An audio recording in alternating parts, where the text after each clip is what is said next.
October 16th.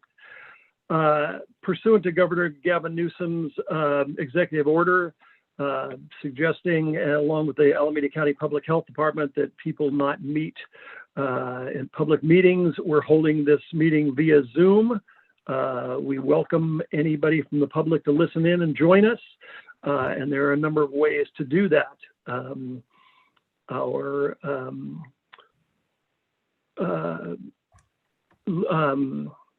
Yuli, would you please explain how a person could come and talk and participate in this meeting? Absolutely. So one, we can just provide my email, which is ypadmore, YPADMORE @ebparks.org. Please feel free to write into me and we can send a Zoom link out to anybody who wants it live. Other than that, it's also available on our Park District website at ebparks.org. All right, thank you, Yuli. And also to start the meeting, would you please call the roll? Yes. So we'll start with our committee directors. So Director Beverly Lane. Here. Director Elizabeth Eccles. Here. Director Dennis Waspy, Chair. Here. General Manager Robert Doyle. Present. Chief of Legislative and Government Affairs, Eric Feeler. Present. Policy and Legislative Management Analyst, Lisa Baldinger. Here. Now I'll name our legislative advocates, and we'll start with federal. Peter Umhofer. Here. And our state advocate, Doug Houston. Present. And I am, of course, the secretary here, so Yuli present. Thank you. All right, thank you. So we'll start the meeting by, well, I think I'll start the meeting by welcoming Fallon Stuckey, our newest member of the staff, legislative staff. Welcome, Fallon. I hope you enjoy this, and I'm sure you will. Our first item of business is the current summary of the COVID-19 park visitation patterns. Lisa, or pardon me, Eric, what's up? Director Waspy, Eric Feeler, Government Affairs Manager. Just wanted to remind or mention that we may want to change the order of the agenda, and we'll continue with the presentation you just announced, but then also shift to federal legislation prior to the state legislation, given some scheduling conflicts for our DC advocate. That's correct. And then I misspoke there. I should have known that. Peter, are you okay with that, or are you going to have enough time? Okay, that sounds good. So let's go ahead with that. Lisa and Kara. Kara, yes. Good afternoon, members of the Legislative Committee. I am delighted to be here today with Kara Betcher from our GIS division, and we'll be sharing with you some metric information about usage during COVID. Many of us who have visited parks during this time have commented with increased parking lot crowds, et cetera. And so we've been curious for a while now to get actual numbers, and that's very difficult to achieve. And so Government Affairs, in partnership with our GIS team, have had a number of conversations with different firms who use different forms of analysis from cell phone data and Google Analytics to identify usage trends. And so with that, I'm going to pass it off to Kara Betcher, who will be presenting a presentation on different usage trends metrics. This is very preliminary. It's going to be an ongoing assessment, and we're looking at new and different ways every chance we get. And so at the end, we'll conclude for questions and conversation. So with that, Kara, thank you so much. Hi, thank you. Can you all see my screen here? Yes. Okay.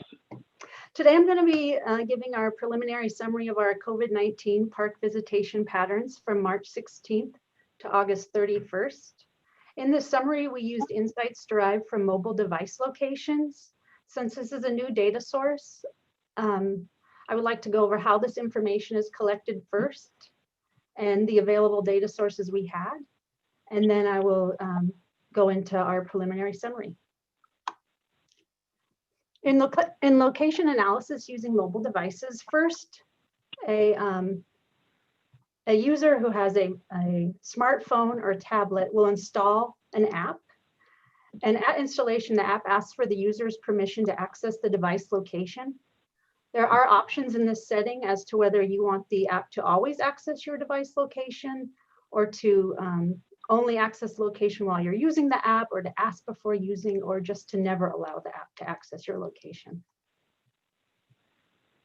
When you are using, when your phone is on, first of all, and then when you are using an app, depending on the settings you've selected, your app will collect your device location and provide services to you. The services are directions, when you need directions to go somewhere, or when you're checking the weather in your neighborhood, or even when you're hiking on a trail. And then this anonymous information can be used in locational analysis. For example, today we'll be looking at community patterns. This anonymized location data is aggregated by area. For example, we can get information aggregated by a park footprint.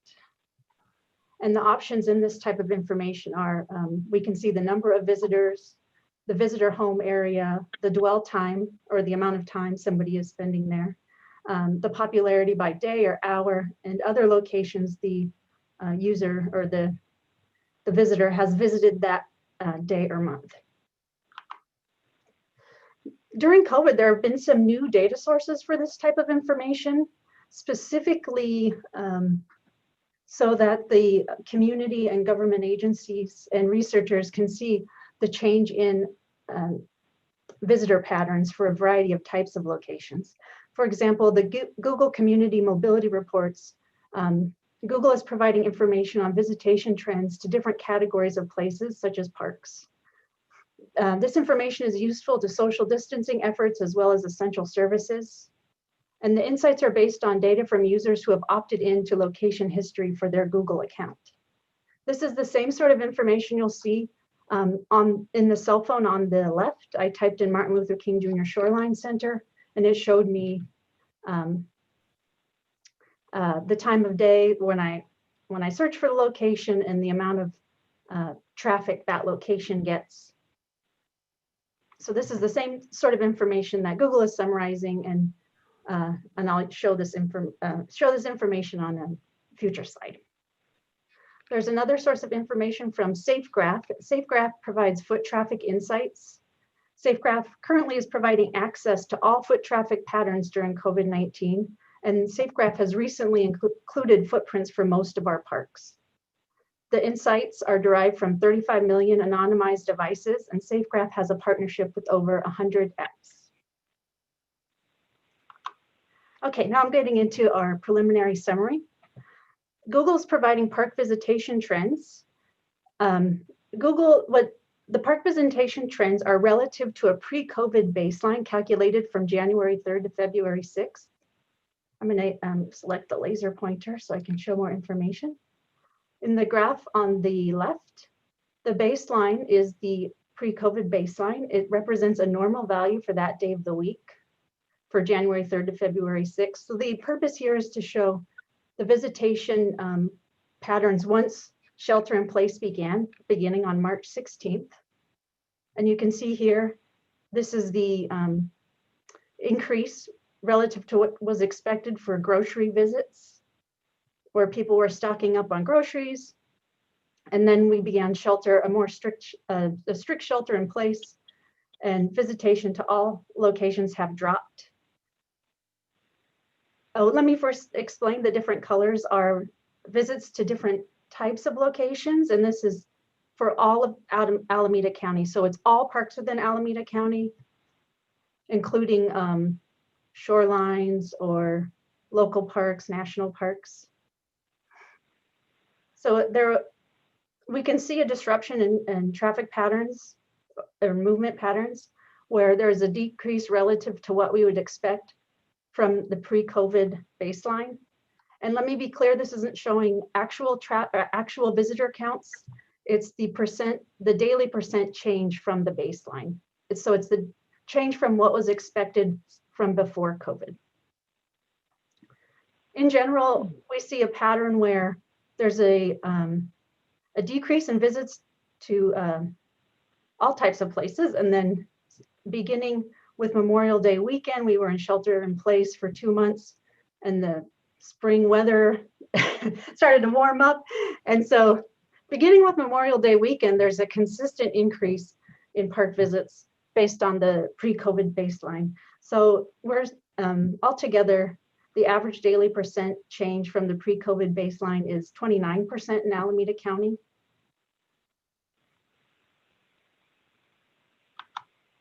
Similar for Contra Costa County, where there was a increase in grocery visits relative to the pre-COVID timeline, a decrease in visits to all of the categories of places, and then an initial dramatic increase on Memorial Day weekend, and a stable increase of, our summary is an average daily percent change of 22% increase from the pre-COVID baseline.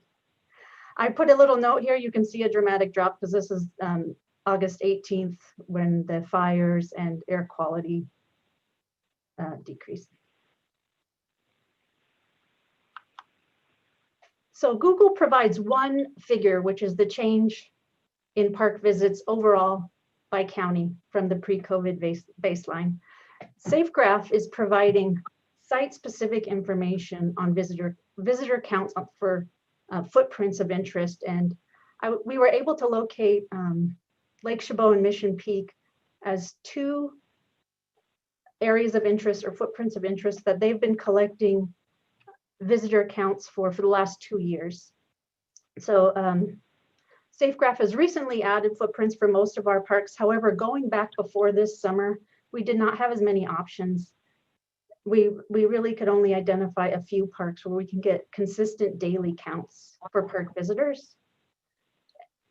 So we're beginning here where we created a similar baseline to the Google Mobility Report. We created a pre-COVID baseline derived from January 1st to March 16th. This is the blue baseline here, and it represents a normal value for that day of the week. And we see a similar pattern to the Google Mobility Report, but this is park specific. The baseline is the Lake Chabot baseline, and these are Lake Chabot visitors. So there was an initial decrease in what we would expect from pre-COVID, and then beginning with Memorial Day weekend, a consistent increase with the average daily percent change from pre-COVID baseline is 36% increase. And then Mission Peak is looks a little different than Lake Chabot. There is dramatic peaks and drops, and then April 17th through May is when the main entrance was closed due to the request from the city of Fremont because of concern over lack of social distancing. But then beginning after Memorial Day weekend, again, we can see an increase in visits compared to what we'd expect from the pre-COVID baseline. At Mission Peak, it's a average daily percent change or percent increase of 19%. So everybody when we looked at this initially, we said, well, that's great, park visits increase in spring and summer. So what does that really tell us? So we wanted to change the baseline to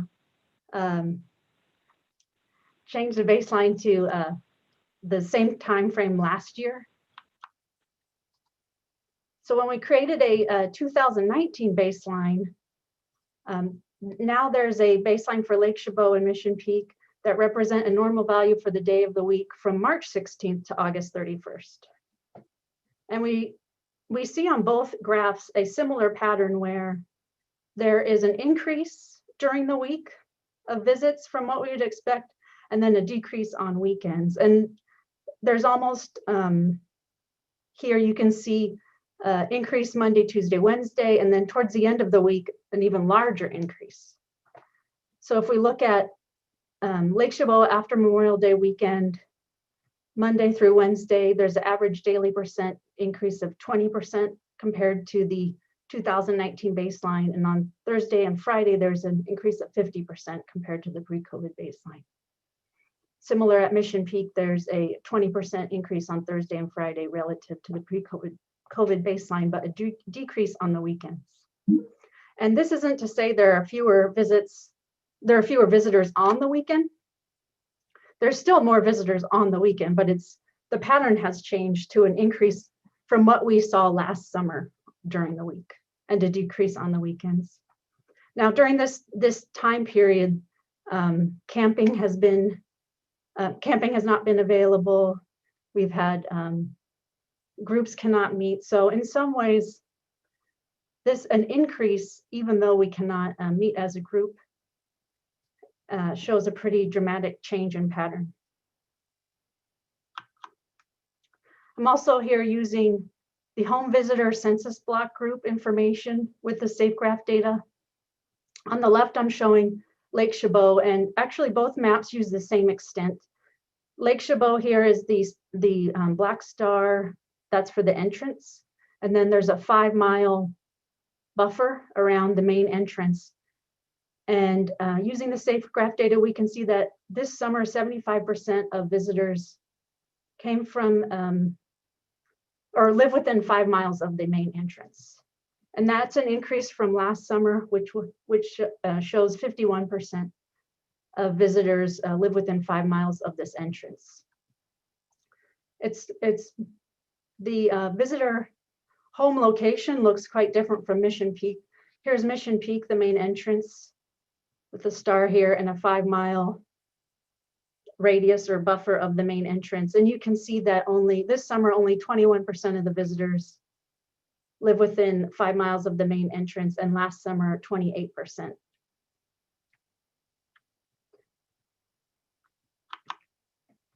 In summary, we used insights derived from mobile device locations to show that park visitation has increased during the COVID-19 pandemic.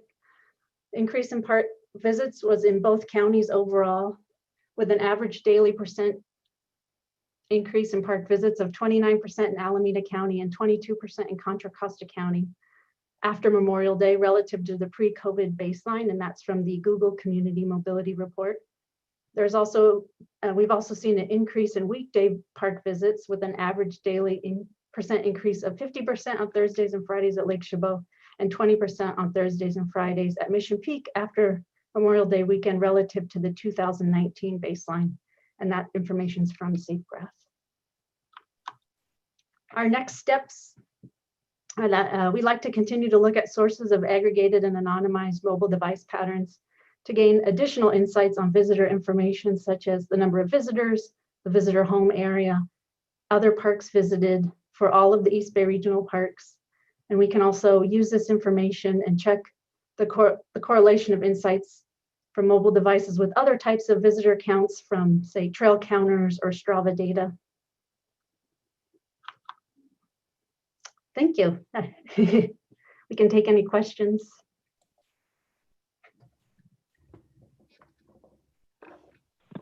Questions, comments, anyone? Board members? Yeah, I have Oh, boy. Oh, board member first. Thank you. Thanks very much. So, Kara, this was a very interesting presentation. Really appreciate your work on this. Yes, I did have a question. So you said at the beginning, obviously, that some people can, or anyone who wants to can opt out and not be tracked. And I for one, usually don't let anything track me. But, so I was just curious whether we have any data on the percentage of people who decline to participate in this kind of mobile tracking, and how that might skew the demographics. That's a good question. I have I have not seen information on the percentage of people who decline to be tracked. Cara, do you mind if I jump in on that? And also, Sure, if you can please. hold down your screen share and then we can all see each other. So firstly, thank you, Cara, for all of your work on this. It's been so fun and exciting to work with Cara because she's just such a pro at all of this stuff and has really been thinking of creative ways to look at data and data analysis. In terms of the cell phones being turned off, I would like to point out that with this methodology, it's not perfect. We're not going to have sort of that turnstile or that ticket count. And then with that, additionally, the demographics. So for example, Cara shared for SafeGraph that it's collected from 100 apps. Well, if you don't have the app on your phone that they're collecting, we're not going to get your information, even if you are opting in. So there are a number of sort of things we want to be cautious of. And for that reason, as was mentioned at the end of the presentation, is we're looking at as many different methodologies to collect this information so that we can do a comparative analysis. So we're looking at our eco counter, trail counters, we're looking at the Google Analytics. We've been speaking with a number of firms. Something else in terms of potential that I wanted to highlight in the final maps that Cara shared, where you see the census blocks that folks are coming from to visit a specific park. That at this time is one of the, I'm going to say best, but that's probably not the right word, the best methodology to understand the demographics of the park users by utilizing the census information. And so one of the companies that we spoke with, their methodology for determining the demographics of park users, so age, race, and other sort of census specific information, is that they take the percent of the individuals visiting the park from that census block, and then make an estimate based off of the census information of that census block group to make a sort of high level estimate of who is visiting based off of the census block group's demographic information and the percent of individuals from that census block who have been visiting the parks. So those are some potential sort of future steps, but this is a growing field. For example, Cara shared additionally that Lake Chabot and Mission Peak were great examples for this presentation because we had that 2-year back. But for some of SafeGraph's maps, it was showing a 2,000% increase in park usage because they had actually moved their geography lines of the barriers of the park. And so it made it no longer a sort of a comparative assessment. But looking forward, they have better outlined our park areas. So we're really optimistic for the potential of this sort of data collection methodology in terms of park usage.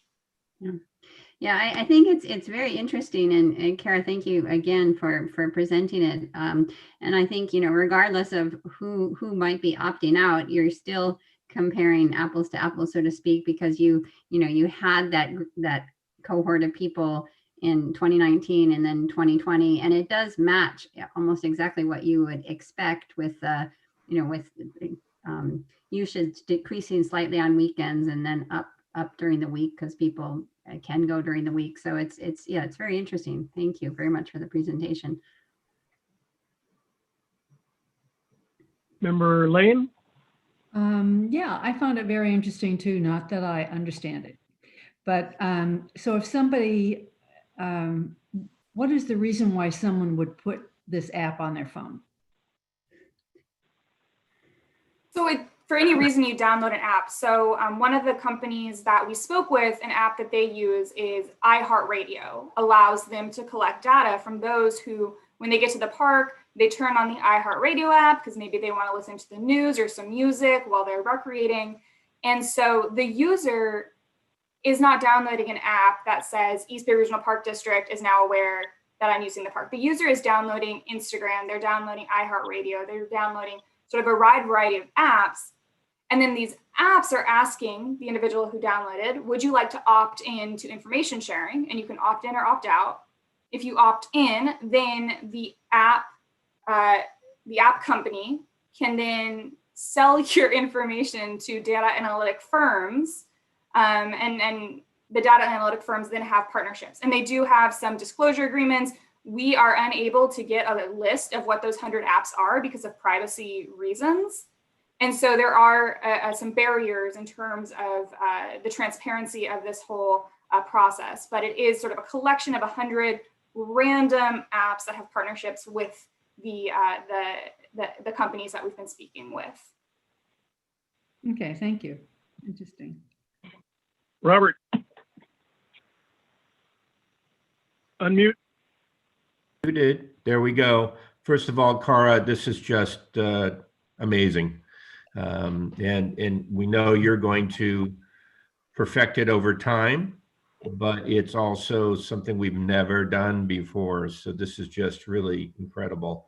And I'm just, so this is similar to what people talk about when Google and others are information mining out of the data. Somebody else, a sub company, is collecting the data from whoever is the primary user or the company that they're getting the use from, like a Google.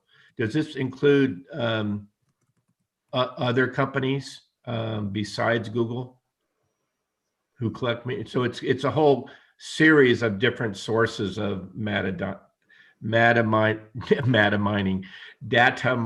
and then they focus on the park use as out of that they pull it all together and get that. This is really something to see the changes. And what you're really showing is not the daily use, but the change, the net increase or decrease over that time period. That's really what it's showing. Because I think it's really, I think particularly interesting on the weekday use. I mean, that's, you know, we've been seeing the weekday use generally going up way before COVID. It was just starting, more people were going, you know, not just on the weekends. And if we could get at that, I'd be great to know is how many people are staying away on the weekend because it's more crowded. I don't know how we get that, but that's something that has come up, is with the signage and saying, please don't get in crowds, where, you know, all the thing we're doing, is that actually, are people actually going and saying, you know, I'm going to go during the week because I can and it's less crowded. I don't know how we get that, but it's certainly something that comes up to the park district all the time. I would say especially at Mission Peak and those two data sources. So it's really great. Thank you. Thank you so much. Member Lane. Yeah, I'm back. So I really appreciate seeing this information too. And these are kind of percentages that you can drop in conversations or in talks. So that's helpful. But I'm wondering about your ability then to tap what census area a user comes from. Because, you know, we often over past years, when we didn't have quite this technology, we were able to describe park usage, what kind of, you know, what people were doing in parks, et cetera, et cetera. And so we always looked at people who were already using the parks. We didn't know where they came from. And what interests me in the future is if we could begin to analyze where people are not coming from, so that we had a clear analytical sense of who we are not reaching to use our parks.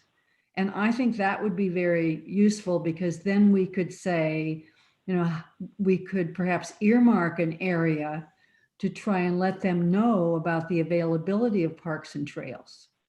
So this has a lot of cool possibilities, I think. Christina. Hello, good afternoon, members of the board. Christina Kelchner, Assistant General Manager of AFD.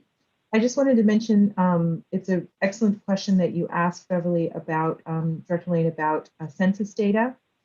Cara has also done extensive work in mapping the census data onto our parks, so that we can understand more about who we are, who our parks are serving, and who they are not serving. And so there are several different efforts going on. What Cara has shared here with the apps and that kind of data that we can get, the census data that's available, and Lisa and Eric are looking at doing more surveys, actually surveying people in our parks, intercept surveys. And this kind of data really helps us to understand who we're serving, who we're not serving, and helps us qualify for grant funding in several different programs, helps us understand who's using our trails and what the interest in our trails are. So the need for data is just seems to be becoming more and more all the time. And the avenues to get that data are expanding, as Kara's presentation has shown. So it's early days.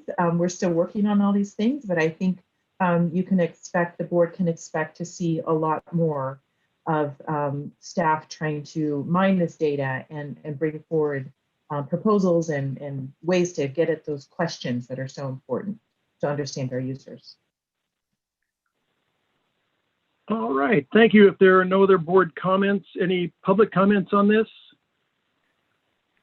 Yuli, hearing none, or none? Okay, thank you. I guess my only comment would be, I apologize for being such a Luddite, and Kara, thank you so much for the information. I find it fascinating and Luddite-y to me, but so is there a number, any numbers associated with this? And I guess, so I like there's percentage increases and decreases in use, but does that relate to a number? And I guess it would relate to my ignorance. So you mean when I walk around with apps on my phone, I guess I understand I'm being followed, but I also understand the concept of opting in or opting out. Do you have is it one of those deals where if I have one of those iHeartRadio, like you suggested in the first place, do I have the opportunity to opt in or opt out? Because I don't even look at those darn things. So does it mean I'm opted in and people are chasing me around or following me around? Or not that I'm doing anything untoward, but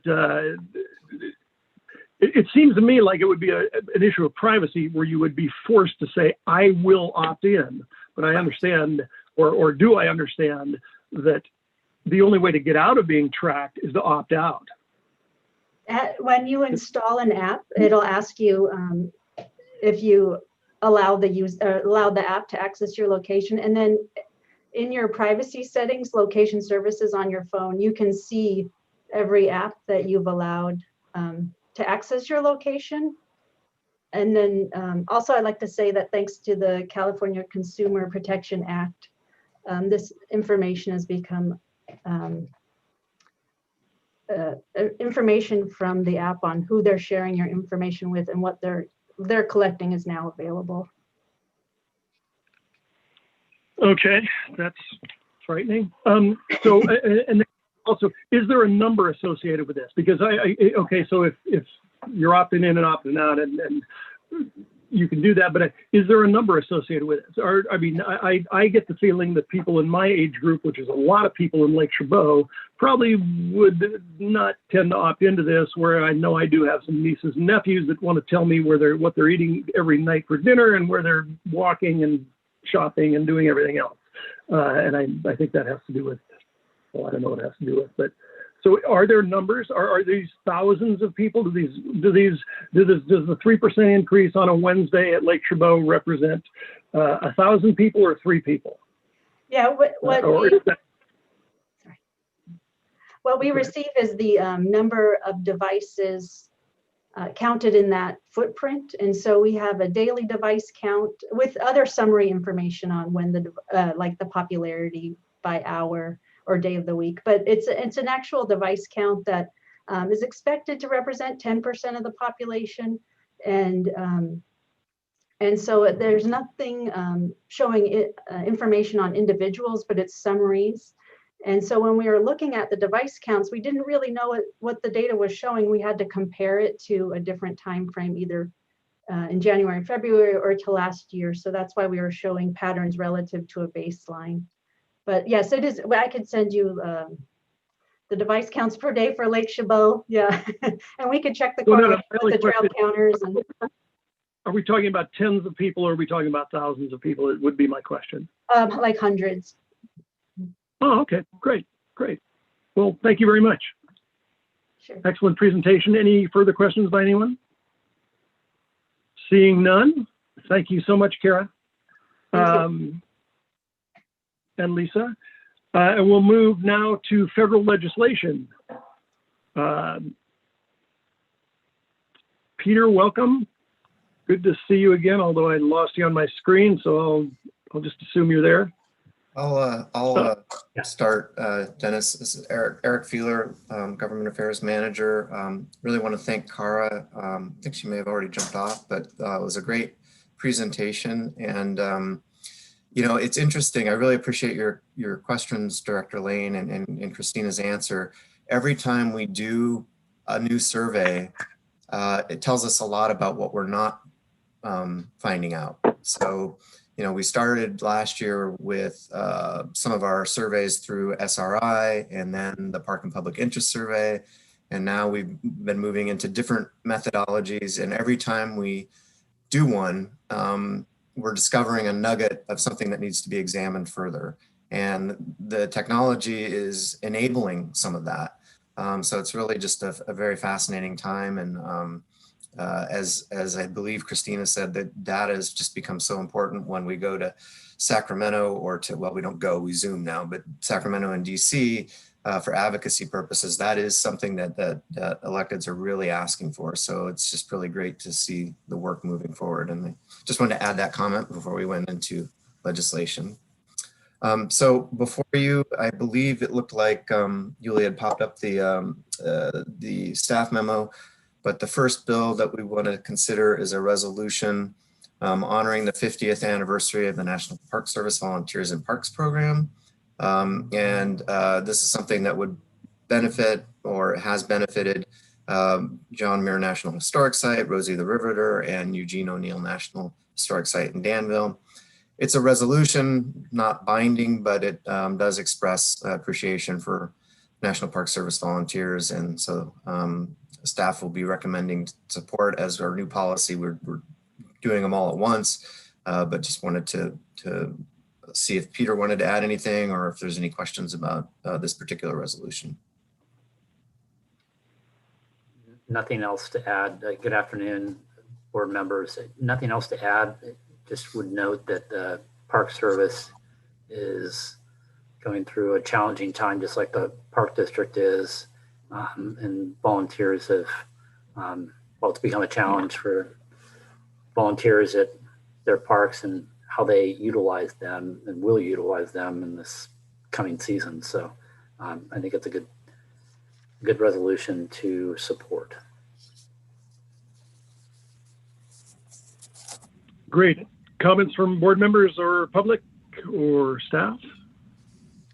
Hearing none, let's move to HR 8246, Community Parks Revitalization Act. Yeah, and this is a reintroduction of legislation that Representative Series has introduced, probably for 4 or 5 Congresses now, or maybe 3 or 4.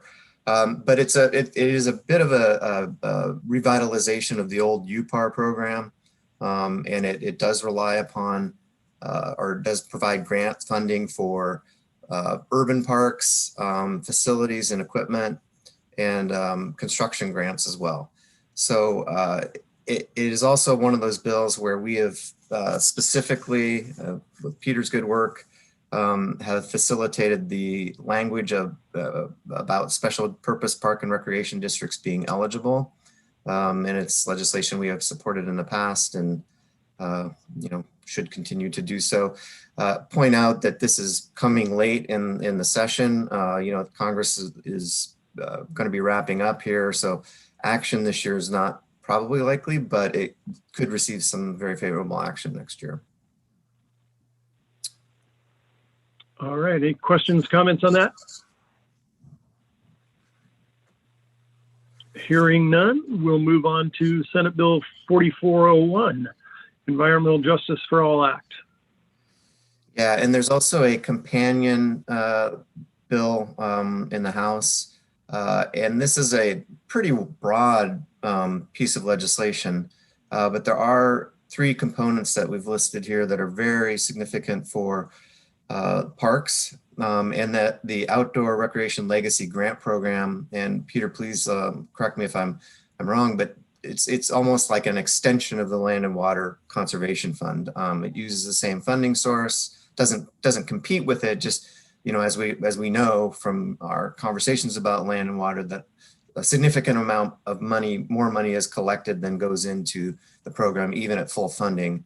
So this would tap into some of that additional funding for other, for development and renovation and actually acquisition, I believe. And again, another effort to get special purpose districts, including park districts, as eligible is in the legislation. The other component that's important to us is the Transit to Trails grant program. This would actually, we kind of think of Trails to Transit, but this would be kind of the reverse, and would try to get more routes for transportation routes for getting to our parks and to our trails. And it's a Department of Transportation grant program, so we would be competitive for it. And again, also has that language about special purpose park districts. And then it also repeals the 7-year sunset provision of the Every Kid Outdoors, which is the program where every 4th grader gets free access, and whoever's in their vehicle gets free access to federal lands. And this would just extend that and make it permanent. So Peter, I see if you have any additional comments on this particular bill. Just build upon your remarks, Eric. It's a very popular bill in some shape or form. This is definitely going to be a bill that will be taken up in the House in the early part of next year.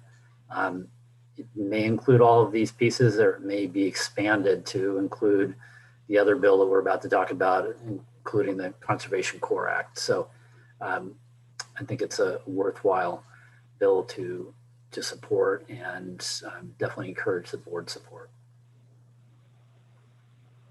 All right. Member Lane. So is there an advantage in having so many elements in one bill, or are they better off having them come through in separate bills? Because there's disparate focuses in these great big bills. So people can either, support them or hate something, and so talk about that. Yeah, and Peter, definitely please chime in, but my recollection, and it's getting farther away since I haven't been on the Hill in 13 or 14 years now. But I do feel like that's usually what happens, Director Lane, that actually you'll offer something and then it'll get folded into a larger piece of legislation. And what the trend appears to be, and we saw this a little bit with the Great American Outdoors Act, instead of letting that happen kind of at the end of session when things are just being pulled together, members seem to be introducing it already pulled together. So I think that that's a strategic approach to make sure that if there was something that moved at the end, that everything would be included. But I should probably let Peter speak to it, because I think he's closer to it now than I am. But it seems like an intentional strategy to me. Director Lane, you make a great point. There are 30 sections of this bill, so there is a lot of different provisions in it. There are kind of two approaches, as Eric noted.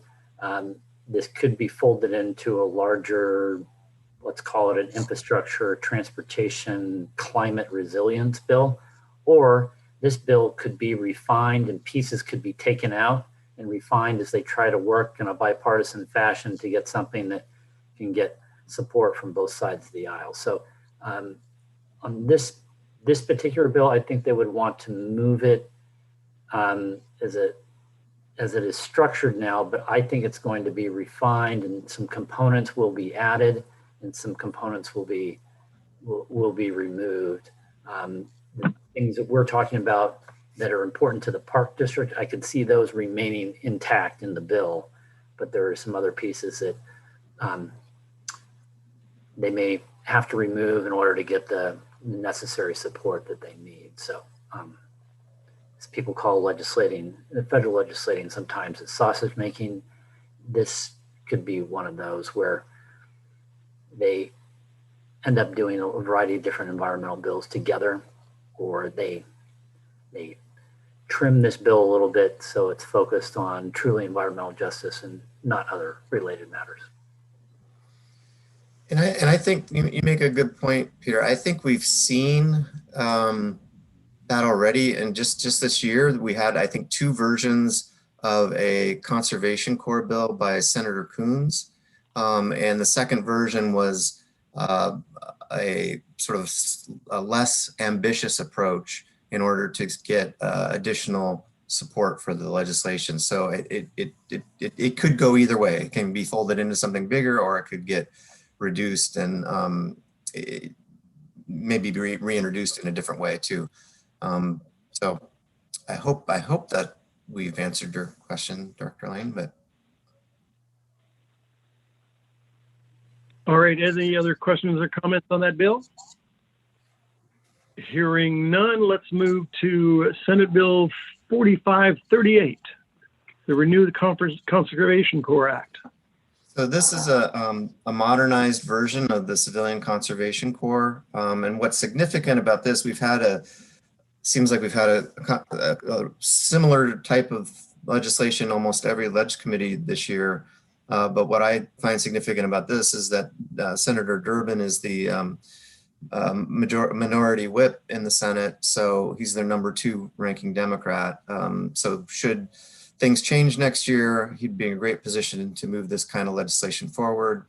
And I call this modernized, thanks to Lisa's input, because this bill, unlike the original Conservation Corps bill, is actually looking to ensure diversity in the workforce. And so it requires participants to reflect the demographics of the area where the project is being completed.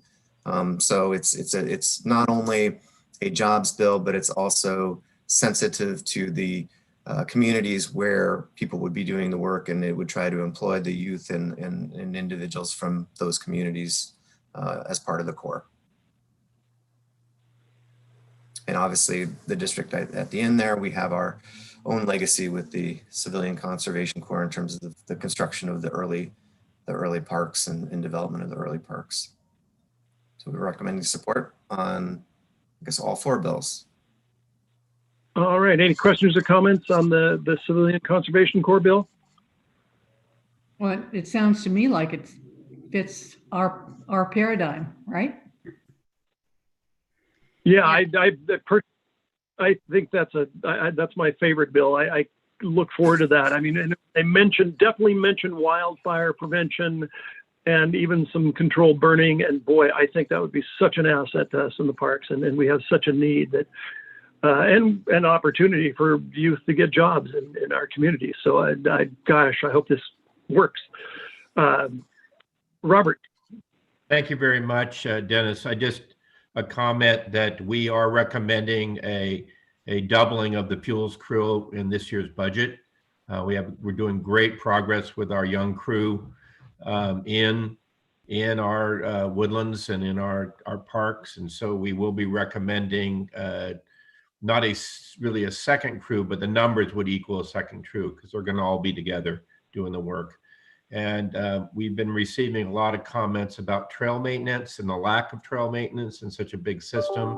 So this is another great opportunity. I wanted to comment that Eric has been keeping in touch with the California Conservation Corps director on a regular basis because it's also a strong interest at the state level.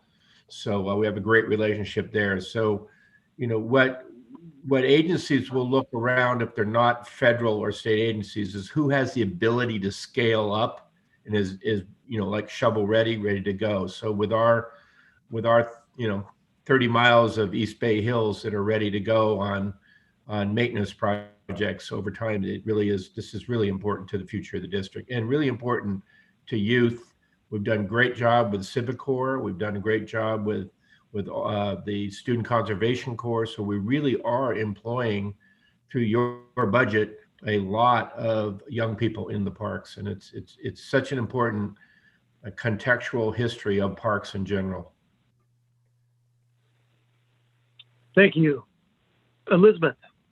Yeah, I just want to chime in as well. This is also my favorite bill. I'm really excited about this, and I hope that the Senate can bring it home because it's really both ideally suited for the type of work that we do, but also for the need in the community, which is to get young people into the workforce and to draw from the many diverse communities that we have here in the East Bay and make sure those folks are also represented in the workforce. But what better way than to start with the young people and get them trained and get them into the programs. And so I think it's a very exciting bill, and obviously I support it.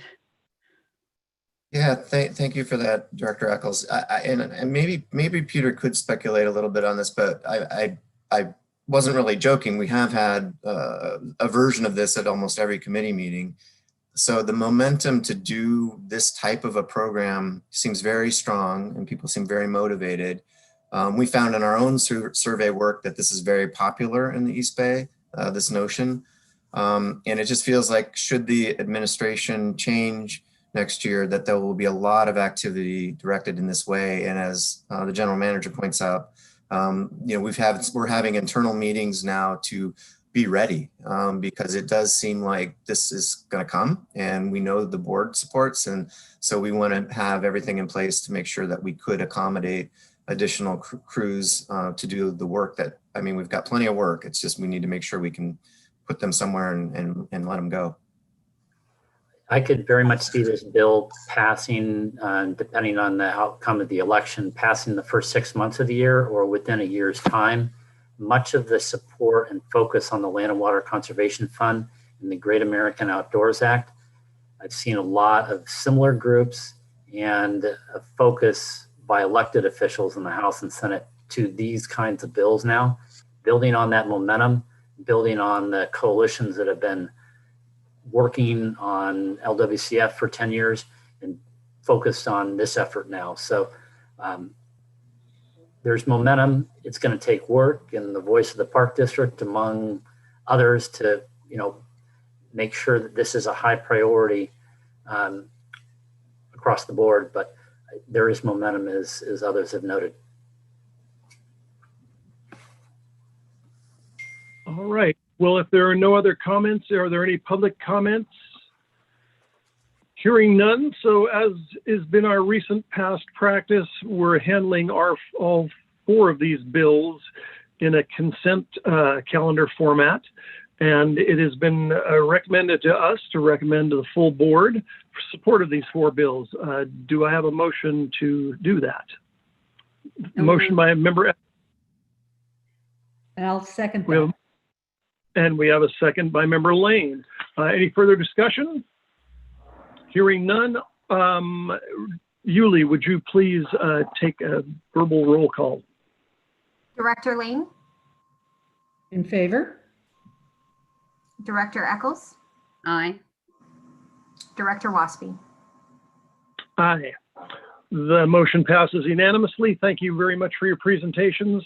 We'll move now to other federal matters, and we have a whole list of things, including the federal response to COVID-19, federal relief funding, and Land and Water Conservation Fund. We kind of threw everything together there, didn't we?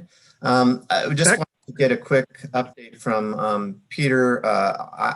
My observation, well, for one thing, the president seems to change whether he wants to negotiate every day, but it sounds to me like the House is at 2.2 billion or trillion, and Mnuchin at the Department of Treasury is at 1.8 trillion. Seems like there's a logical place to land between those two. And it would be my assumption that the president would want to have something done before November 3rd, but you just never know. And then, with regard to the Land and Water Conservation Fund, and then I'll hand it over to Peter, we just wanted to have him explain a little bit about the implementation process, because that has been slowed to some extent, whether intentional or unintentional. But just the money that people were expecting to come as soon as the bill was signed into law has not come forward just yet. So Peter, would you mind commenting on those two items? Sure. This morning, I had a chance to speak with Senator Feinstein's chief of staff about the ongoing negotiations. They have been in making the best case on including special districts in any state and local funding. And they really are on a daily basis speaking with the speaker's staff, or the senator is talking to the speaker. So I cannot make any promises, but I have done everything I can think of every day to try and make the case for why local governments and special districts should be included in this next round of funding. As Eric noted, there has been an unbelievable ping pong, upside down negotiation. It's been going on for 5 months. If you look back at March and April, $3 trillion in COVID emergency funding passed. And now we're at another crucial juncture. There is so much need out there across our nation. And I'm hopeful that there will be an agreement, but as Eric noted very well, the White House is yes one day, no the next. And the negotiation right now, the range, the amount of money for state and local is somewhere around 436 billion and 300 billion. That's not nearly enough. And so what I expect is that if they reach an agreement, there's going to be another bill. There's going to be another similar kind of bill next year in the first quarter of next year. So I hope that answers folks' questions. You know, we're 19 days away from the election, but who's counting? And the Senate next week is going to take up another version of the Senate Republican bill, which is only 500 billion and doesn't focus on state and local aid. They have been opposed to it for a long time. A few have been, but I'll just stop there and answer any quick questions and try to get through the other items here. Well, just a quick one. You said our senators were opposed to it, including our senators, California senators? No, many Senate Republicans do not want to. They see it as a blue state and red state issue. They believe that states and localities have mismanaged and shouldn't receive aid. And that's absolutely wrong, but that's their talking point. Robert. So Peter, question for you. It's very obvious now that the spread of the increase in infection rate from COVID-19 is hitting the red states hard. Are you seeing any concern being expressed by senators in those states because of that? And that's kind of one of the things that motivated the Public Lands Act, was that senators in those red states were concerned about the election. So we got more votes from Republican senators on the passage of Land and Water, et cetera. But I would think that conversation, I mean, it's really obvious now. It's like a paintbrush went up the middle of the country on the spread. I would think that even people who don't want to argue with the president are certainly aware of that impact. I just don't know have you heard anything? Yeah, if there wasn't an election, there might be, to answer your question specifically, Robert, I'm not seeing enough Republicans breaking yet. They're not feeling the heat. They're not feeling the pressure. They're not wanting to budge. The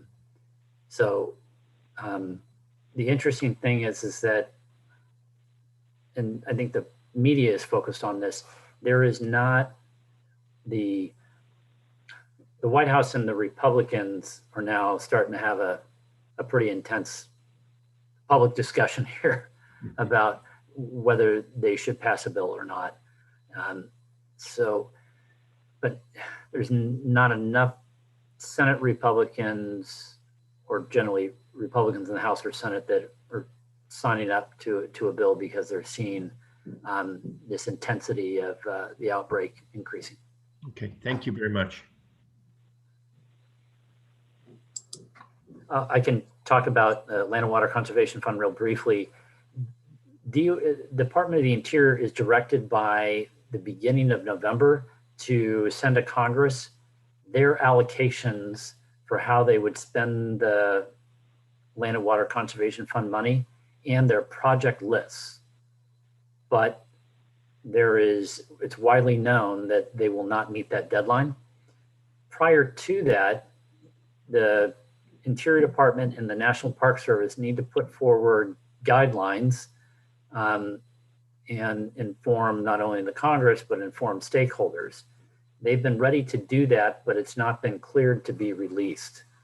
And this is, in all of my discussions with people that are extremely close to this process, they say that this is the administration's slow walking implementation of a landmark bill. They may hear and get pressure and adjust, but as of right now, I don't see anything happening before November 1st.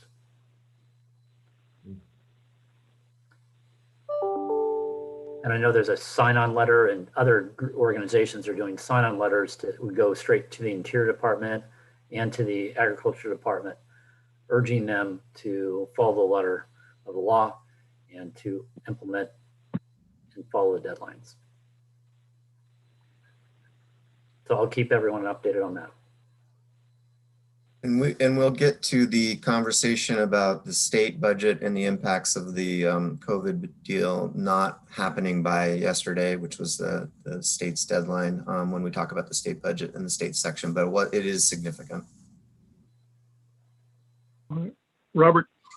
So Peter, I've had some conversation with national park followers and members, and there was also, I heard a concern that because of what's happened, there's a lot of acting positions and a lot of vacant positions, and being able to scale up with a lot of new programs within the Land and Water is also been a challenge, and they haven't gotten the green light to get some of that labor in place. The capacity issue with the order of magnitude of this bill, the Total Public Lands Act is huge. And so I know that there's a lot of positions been moved with people who had expertise are no longer there. So I don't know if you're hearing the same thing, that even with the green light, somebody's got to do the work. Right. No, it's a great question, General Manager Doyle. I think that there's absolutely been some important people that have left federal service that really would have helped,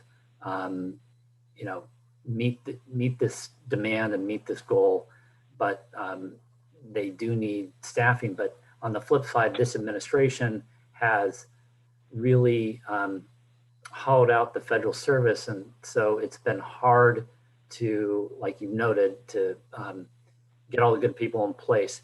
I will say this though, that's just part of the reason why it's less a staffing issue and more just an implementation issue and pushing the guidance document and lists to Congress, and that can be done. Thank you. Are there any comments on the COVID-19 response or Land and Water Conservation Fund from board members? Hearing none. Anything from the public? Also hearing none. Let's move on to the update of Senate Bill 4308 and HR 7073. Yeah, this is kind of a follow-up from what we just were speaking about in terms of, Peter was speaking about in terms of special districts qualify for the federal funding. This was standalone legislation that was introduced. So, we're supporting this. But what the real influence or the real decision point being made is making sure that this type of language is inserted in the relief package. We did have a conversation this morning with Director Coffey and Mike Thompson about a couple of things, but this was included, and Representative Thompson was very clear about being supportive of trying to make sure that special districts qualified for this money. So we have our delegation pretty much on board. And I know Peter was able to speak with the Democratic leader in the Senate, Chuck Schumer. And so I just thought maybe if there was any additional update on the progress of making sure special districts can be in the mix for the COVID funding, if there's anything else to add. There may not be, but I'll ask Peter. I'll just add that there has been, a lot of good help by our delegation in California. Senator Feinstein, Senator Harris are both co-sponsors of this Senate bill, and many of our House delegation members are co-sponsors of the House bill. I won't get into the sticking points or the hurdles, all to say that not enough people have heard about special districts, but they do know what a fire district is. They do know what a park district is. They do know what a sanitation district is. And so it has been a good education opportunity with a variety of different states and members and staff. They're doing their best to try and make this case internally in these negotiations. But these bills will be important next year as well. And I have confidence they'll be reintroduced. We'll continue to make the case. So I'll leave it there. Okay, any questions or comments by board members? Hearing none, anything from the public? Also hearing none, I just would like to say I hope we can continue pushing this. I know it's a tough road, but I want to compliment Eric and Lisa, who did a lot of work, and you see in the last paragraph of the document there, they went out and whereas we have a legislative delegation that gets it and supports us, those two reached out and really worked the California Association of Recreation Park Districts to get their members to write letters in support of this, and also the California Association of Recreation Park Districts, which has 83 members, and I don't know that numbers count a lot, but I think it was, if nothing else, it was a great way to get those organizations to understand what we're facing and to get together and collaborate and work collaboratively, which I hope we'll do in the future. So if there are no other questions on that, how about the the BUILD grant program? The Better Utilizing Investments to Leverage Development Transportation Discretionary Grant Program. So as the members will recall, we had some discussions with the Department of Transportation earlier this year, believe it or not, and we were preparing ourselves to apply for a BUILD grant this year. But from the information we gleaned at the DOT meeting, we realized we didn't have enough of the data that they were looking for in terms of safety and preventing injuries and traffic congestion relief to put into an application that was going to be due 2 months later. And we also frankly realized that we need to vet the project list with board members ahead of time before we submit. So we took a step back, and this year we've been speaking with consultants to look at how we can collect the data on safety and traffic congestion. And so we've recently had a couple of very promising conversations with 2 different firms that are submitting us proposals on gathering the data. And that's independent of necessarily having them write the BUILD grant. And we've given them, pretty broad parameters, because the more information that we can get that way, kind of like our previous discussion on data, it will be helpful for all of our trail applications. So not just for a BUILD grant program, but also if we were going to apply to an active transportation program at the state level, or a CCT, Contra Costa Transportation Association, or Alameda County application, or MTC. So just having that information at our disposal for our projects really puts us in a better position when we apply for grants. So the process for right now to collect that, and then we want to have conversations with each of the board members about proposed projects and get input and make sure we put together the strongest list we can with the data and with the input, and also with what makes sense in terms of our construction timelines and permitting timelines. So we're actively looking at that right now. And then as we move into next year, we would be looking at potentially working with someone to help write the grant. But between now and then, some of those criteria may very well change. So we're kind of in a holding pattern on that front until we see what the next administration looks like. But it was encouraging. Peter sent this over to me earlier this year that the build program this year, there were 3 projects that were announced out of the 70 that had trail project components to them. So it is even possible now to potentially get active transportation funding through this program. And the other important factor in terms of maybe looking at next year is the size of the amount of money available has doubled. There's $2 billion that will be made available next year in grants. So even though this is a super competitive program, having that much more money, and depending on what happens on November 3rd, Representative DeSaulnier is on the Transportation Committee. We've got some very good seniority with Representative Thompson and Representative Barbara Lee. Representative Swalwell is a big user of our trails, and in fact, a number of these projects are in his district. So we're optimistic that we can pull something together for 2021. And I see Lisa popped on. She may have some additional conversations, and it looks like Bob has a question, so go there. Go ahead, Bob. You did? Mute, There we please. go. Yep, I'm muting myself. It's important to just remind everybody where we started when we did receive the largest federal grant in the history of the Park District, thanks to all the work that everybody did, including Peter, one of his first big projects for the district.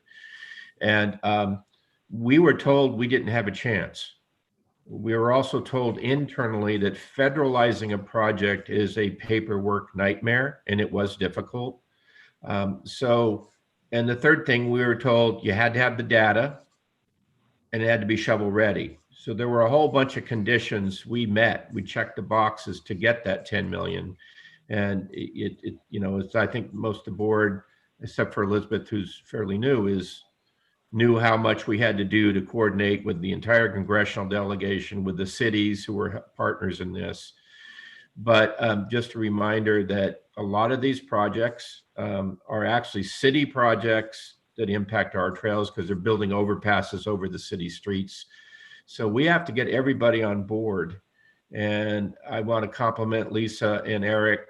They've really been staying up with trying to get the data ahead of time, whether we are applying or not. And we had counters out there we had to replace because they were now in real time ancient. Actually pretty funny if we told the story on what they were. But we've had to replace those, and you have approved those, board members, in the budget to be able to get additional data.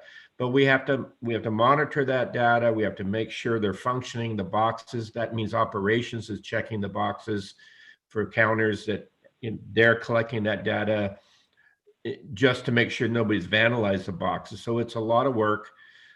It is a capacity issue for our design and construction department. So we have to take that into account as well. So there's a lot of work to be done here, but I think your team would say to you, we did it before, we can do it again. And nobody said we could. So we had great success with that. It's worth the effort if we get to size in the tens of millions. That extra work really pays off. If it's a small project or one or two, it doesn't pay off. It's the same amount of work, really, for the information collection and everything we have to do for the federalized project. So federalizing a project is always a big issue for any agency. In fact, that Contra Costa County Flood Control defederalized their flood control project on the Wallen Creek Channel and going out to the bay because it was just too hard to get through the Army Corps.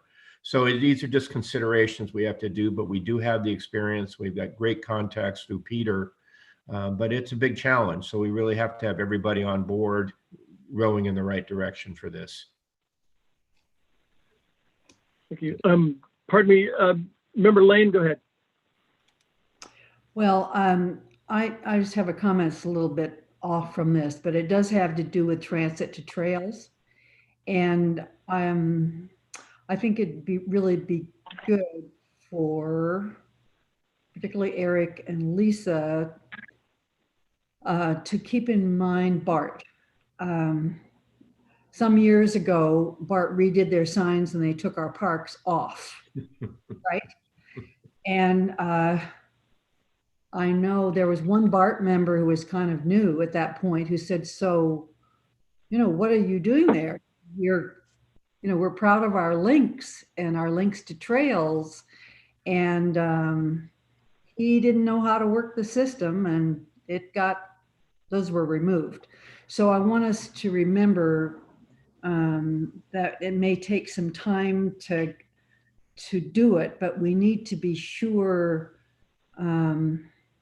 when BART discusses or comes close to these issues that we have communication about the importance of getting people onto trails and into parks by using BART and buses, because there definitely those systems are out there, and BART doesn't facilitate that use. And Director Lane, just a reminder, the funding that BART got required, there were specific set-asides for the last mile connections, which is very similar to what you're saying. Yeah. And we don't know where the delivery of that promise to the voters is at this point, and we will find out. Okay, that would be really good because not everybody has a car. And when we have this already set and they don't assist in that last mile, it doesn't serve the public. I have a Lisa, hard were you? stop. I have a hard stop that I need to get to another commitment. If I could just finish up on Build Grant and then jump off, and I apologize, but it's been one of those weeks and one of those days. So No problem. on Build Grant, $1 billion this year was appropriated for 70 projects, as Eric noted. The timeline for the grant applications for this year, they do a webinar, or you have to do a webinar in February, you have to prepare a cost analysis in March, and you have to apply in May. So if you back up to January or December, that's the time when we collectively with the Park District and partners need to be talking about the things and information needs that we have. The collection of data is integral to making sure we have a good application. And I think it's excellent that the Park District is digging down into publicly available data and additional data that will only reinforce and enhance the grant application. Again, this is a good opportunity for the Park District to work with locally elected officials and other stakeholders to have letters of support that would be part of an application. It's not required, but it sure helps. And the project list that Lisa has done a great job of assembling will probably need to be refined at some point as we have conversations about where projects are, where they are in the environmental review process, where do we have enough data to make the case, and then do we have the necessary stakeholder support. And those are all factors we just have to work through in the coming months here and be ready in this December, January timeframe, because we're going to want to be along our way in this application, at least gathering the information when we start to have the conversations with DOT in the February, March timeframe. It'll happen quick. It's a really short time frame. It doesn't sound like it now. it happens fast. And I'm excited about helping and working with everyone to make it happen. And I think the Park District will make a great case for why they should be awarded a grant. Thank you. So any questions, comments? And I guess, Peter, if you've got to go, thank you so much. Have a great weekend. All right, take care. Any questions or comments by board members? Staff, Robert, go ahead. Excuse me, just really important, and just to be really candid with the board, this is a huge amount of work. It's got to be a district-wide priority by the board to dedicate the staff capacity and consultant work that needs to be done on that timing. That timeline, Peter was being very optimistic. I think that is a horse race. And I just, you know, the way we were successful is the entire board said, this is a #1 priority for the GM. And we made it happen, but it was a horse race, and it will be again. I just need to emphasize that capacity issue. All right. Well, my only comment would be, as Doug Seiden used to always say, I want to express my appreciation to the Eric and Lisa and the whole legislative committee and staff. I do recall being back there at that Department of Transportation office. I think all board members were there, some staff members, and Peter. And you know, we had these beautiful plans, we had drawings, we had designs. Everything was, in my opinion, perfect. And then that gentleman that was hosting the meeting said, you haven't addressed safety, recurring injuries, or traffic congestion. And so I'm just very proud that we're able to pivot and fill in those boxes. And I look forward to doing that. And I know you guys can do it. So thanks for being so pivotable, I guess would be the word, but thanks. Well, you know, our work plan has changed a lot since February. So. Well, yeah, it surely has. Okay, the next item is other matters. Are there any other matters in the federal end? Okay, if not, let's run right back up to item 2, the state legislation. And there is no new legislation because those folks aren't in session, but I bet Doug's got a lot of review to talk to us about. Yeah. Good afternoon, directors, GM. Oh, Beverly has a question. I think we can have a 5-minute break. That's fine with me. Is that okay with everybody? 5 minutes? Okay, it's 1:54. Let's be back right exactly at 2. How's that? Perfect. See y'all.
When they go live. Okay. Okay, I take that as we are now live. So we will now go on with state legislative affairs, and Doug Houston will give us a report. Welcome, Doug. Oh, pardon me. Director Waspy, can I just introduce the item? Please do. Actually, your column was a great impetus to put this item on the agenda to talk about what has been accomplished in the last session. And just really want to compliment Doug for also pivoting. You know, earlier this year, we were looking at a $4.45 billion bond, and now we're looking at, you know, trying to get emergency money. So in preparing the information for you, Director Waspy, I realized we actually have accomplished some good things this year. Even in COVID, some good programs passed. So really wanted to give Doug an opportunity to highlight the session. And I know he's put together a thoughtful PowerPoint and presentation. So just wanted to give that context, but introduce Doug and just thank him for the last 2 years, really, or the last 20 years, depending upon how you want to look at it. Oh, thank you, Eric. That's very kind of you. Closer to 30, actually, but who's counting, right? Where are we going? There we go. Thanks, Yuli. We can kick it off. Everybody hear me okay? Thumbs up? Yes. All right, we can go to the next slide. Yuli, I think you've got control. Or you don't. Oh, too many. Let's back up. Oh, there we go. Okay. Well, as you folks remember, earlier part of this year in January, Governor released a budget, and everybody, it was much ballyhooed. There's a lot of terrific stuff in the budget for the conservation community. And one item in particular was the governor was calling for a $4.4 billion climate bond. So taking the cue from the governor, there was, you know, bonds and a climate bond and a resources bond really sort of dominated the conservation narrative and the body politic from our standpoint, really literally throughout the course of the year, because there were efforts in the waning hours, 11th hour of the legislative session to try to advance something. But I just thought I would highlight a couple of the bonds and also compliment both Lisa and Eric in working in the context of Together Bay Area and some of the coalitions that they've been working with down in the Bay Area to work on trying to include some language in these bonds that was favorable to the Park District, but the Bay Area in general. And I just note in both these bonds that are mentioned, SB 45 and 3256, there was inclusion of language in there for the Bay Area program, which obviously is a priority of the district and many folks within the Bay Area.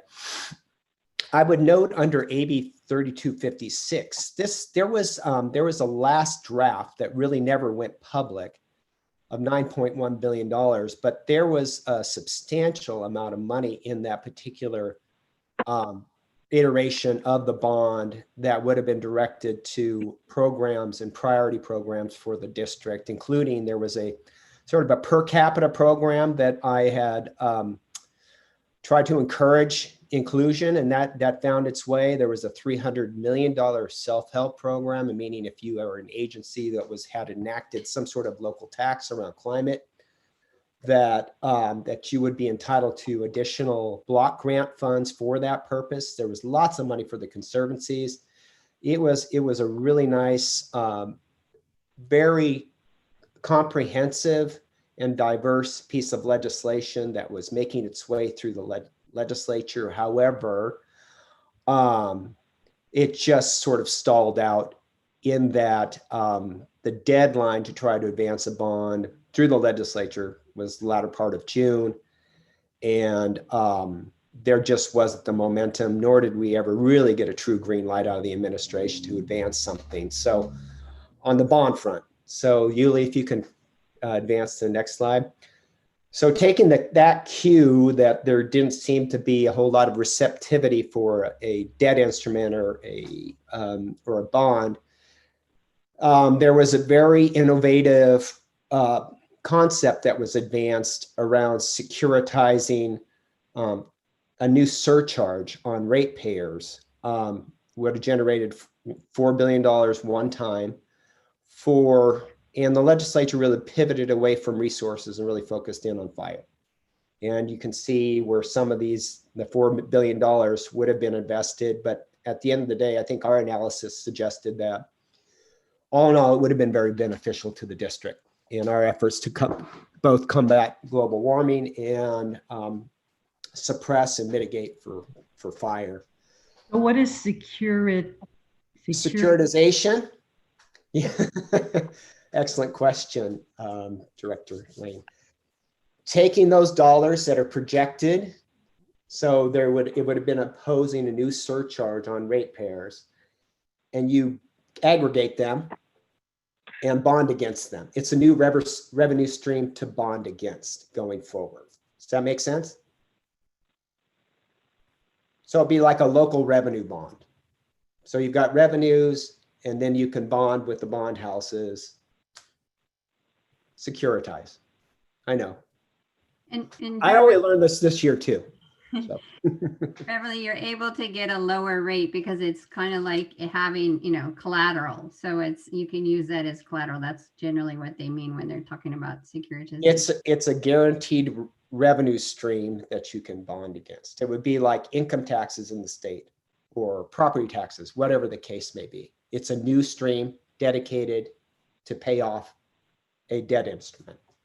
And has this been done before with other surcharges? Probably. I mean, I'm not entirely familiar with the concept. I would imagine so. Ellen, Elizabeth, do you know anything more about that?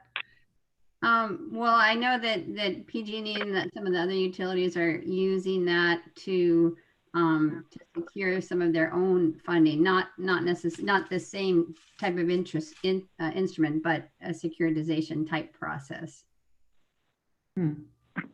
Yeah, this is actually, the surcharge would have been additive to there is already a surcharge that is assessed for fire purposes through SB 901 from a couple years ago. So this would have been an additive surcharge or an extension of the existing with some additive dollars. So Doug, this is a fairly common process for utilities, other utilities, including sewer districts and transportation agencies.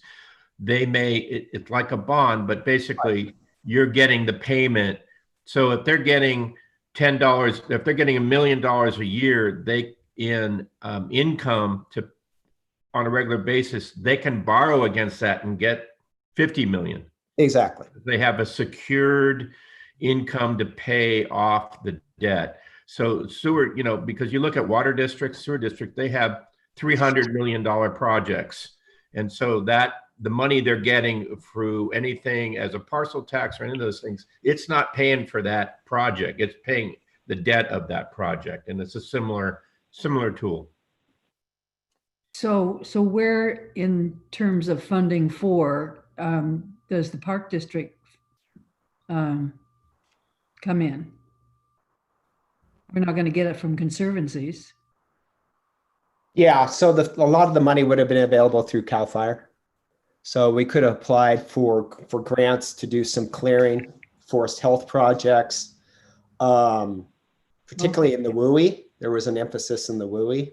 So okay. Urbanized areas, obviously.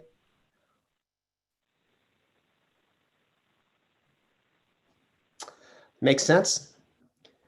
Can we back up again, Yuli? I apologize. And then, so this doesn't really fit under the category of a bond, but as you may have heard, the administration advanced, and the governor in particular advanced an executive order last week around the notion of amplifying and elevating some efforts around better utilization of natural and working lands to combat global warming. And the reason why I put it in the context of a bond is that this may, in fact, might be that marker that the governor's putting out there, indicating that if we're going to have a bond, and I'm going to include a bond in my January 21-22 budget, know full well that here are the parameters, here are some of my priorities. I know through discussions that I've had with conservancies and through the California Natural Resources Agency. They are behind closed doors. They're trying to cobble together a package of funding opportunities, new revenue sources going into the next couple of years. So again, I think this is sort of putting that marker out there from an administration standpoint about what are the priorities. And we're going to use natural and working lands to meet some of our global warming goals through wetlands restoration, smart soils, more active forest management, and then looking at the urban built environment through heat island effect and other mechanisms to try to combat global warming. So, okay. So real quick, because this is probably deja vu. You folks have probably remember seeing most of these bills over the course of the last couple of years. Although it was a really challenging year, just want to remind people there were a handful of bills that went through both last year and this year of benefit to the district. AB 209 was an outdoor equity or education grant program. There was $20 million in the budget, in the January budget, that was eliminated in the May revise, but the legislature fought very hard and they did retain that $20 million. Working with the district and with the foundation, we think that we're going to be eligible to compete for some of those dollars to get kids outdoors for nature education. Assemblymember Quirk, he had a harmful algal bloom program that we supported. We were quasi-sponsors of that bill. Matt was up here testifying on several occasions, and the district was sort of featured or highlighted as there's obviously been some challenges associated with trying to fight algal blooms in aquatic settings down in the district. Another bill that we supported, the reclassification of public safety dispatchers to first respondents, elevating those dispatchers to first respondents. We don't know necessarily what the financial implications are going to be through that reclassification, but we and others thought it's important to acknowledge the importance of dispatchers in the context of what's been transpiring relative to fires over the course of the last several years. AB 3074. I have a question on the 1945. Sure.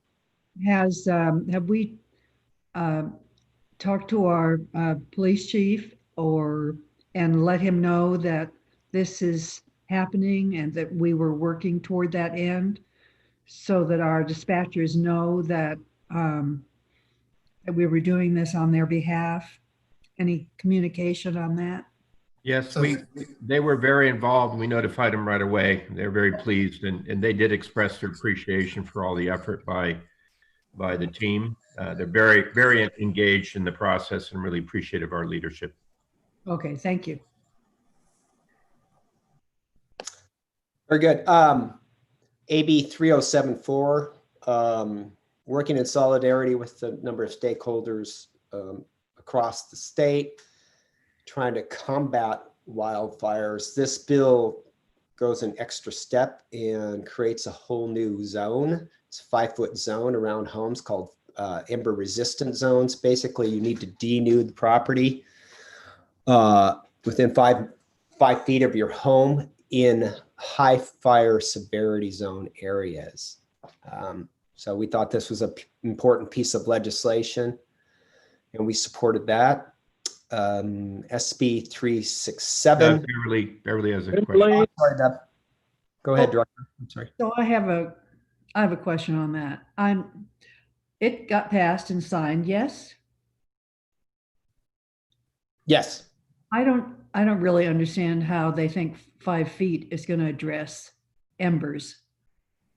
I mean, we're talking about embers flying hundreds of feet and across freeways and across enormous breaks. And so would you like to tell me what the thinking is on that?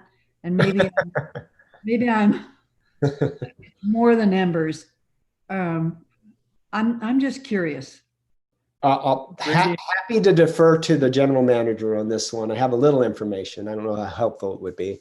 So Beverly, it's been pretty standard practice for CAL FIRE and our own fire department and other fire departments that what happens within that 5 feet, it's not just that there are embers, is that a lot of embers will blow underneath kind of the edge of the house.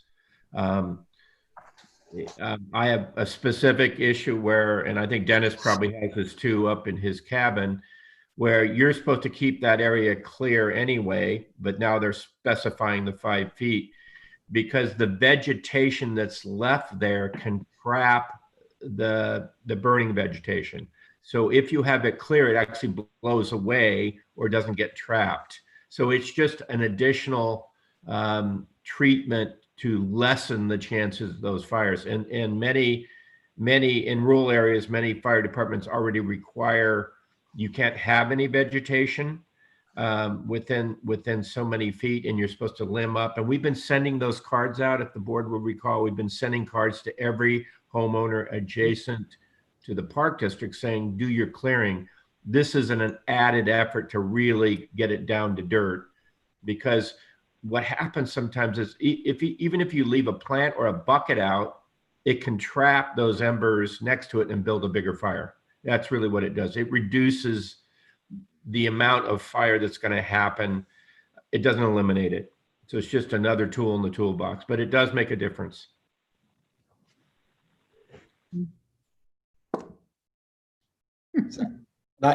Not satisfied? Well, it was just like, let's have state legislation, for 5 feet. It just seemed like more legislation than you need. That's all. Very good. Appreciate it. Moving on then. SB, there we go. SB 367 creates a new program under the Coastal Conservancy and allows them to spend money on environmental education within their boundaries. It's predicated on an appropriation of funds. I don't know if we should expect a whole lot of money for this program anytime too soon, but a good program, good concept that we supported. Similarly, SB 576 calls on State Coastal Conservancy to create a program more specific to the coast around climate change adaptation, infrastructure, and readiness to really take in and assess the unique nature of climate change and how to respond to it in coastal areas. And then SB 1320 that was signed into law a few weeks back really wants to drill down on the impacts of climate change and do a minimum of a 5-year assessment on how is climate change impacting the state, not just at the state level, but really at a more granular level. How is it impacting regions? How is it impacting cities? How do we respond to it? So I guess this hasn't been part of the suite of things that California's been required to do years past, but it's a good concept, and the district supported that bill and it was signed. Okay, Yuli. A few other bills, really, really challenging year. I think I described it earlier in the year. There was a very quiet directive that came out of leadership this year, legislative leadership, for folks to really pare back their legislative portfolios and try to focus in really on wildfire, homelessness, housing, COVID. And so while a few things did advance, at the end of the day, a lot of legislation that we really liked stalled out, such as the first item, both AB 2551 and 767, which would have authorized state parks to convert the Carnegie expansion properties for other conservation purposes. There was, in fact, a last-minute trailer bill push this year, the last week of session, try to include this in a bill. There was not a trailer bill that advanced during the latter part of the session in that last week. So unfortunately, this the effort just became a casualty to the fact that the Speaker's office just wasn't thrilled with the notion of last-minute policy changes in the context of budget. So AB 3030, in fact, the governor's executive order sort of captures the essence and construct of this particular bill, wherein, and this is part of a more federal movement, to try to conserve 30% of California's lands, oceans, and waters by 2030. And as is mentioned, it's sort of a stepping stone to meeting the Global Deal for Nature, which has a 50% goal, and California is supposed to lead and support in this effort. I think importantly, in working with another one of my clients, the Outdoor Industry Association, we managed to include language that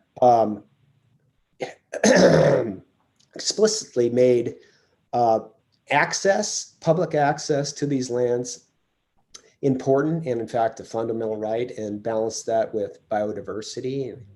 So I think that's important, and we hope to see that, and we actually did see language to that effect in the governor's executive order. So it had some carry forward effect. So excited about that. And then SB 1296, Pathways for Green Employment, really good piece of legislation, talks about workforce training, asks the conservancies, Wildlife Conservation Board, California Natural Resources Board to put together programs for projects to encourage youth in employment in disadvantaged areas, with a particular focus on fire and not fire suppression, but restorative projects, and both in fire-prone and recent burn settings. So these are bills that didn't advance. We suspect that we're going to see these reintroduced next year. To the extent there may be monies attached, that's going to be a challenge. But if in fact the rumors are true and Resources Agency is working on some sort of package of new revenues, then that might tee up the opportunity to work on some of these bills and advance some of these bills for next year.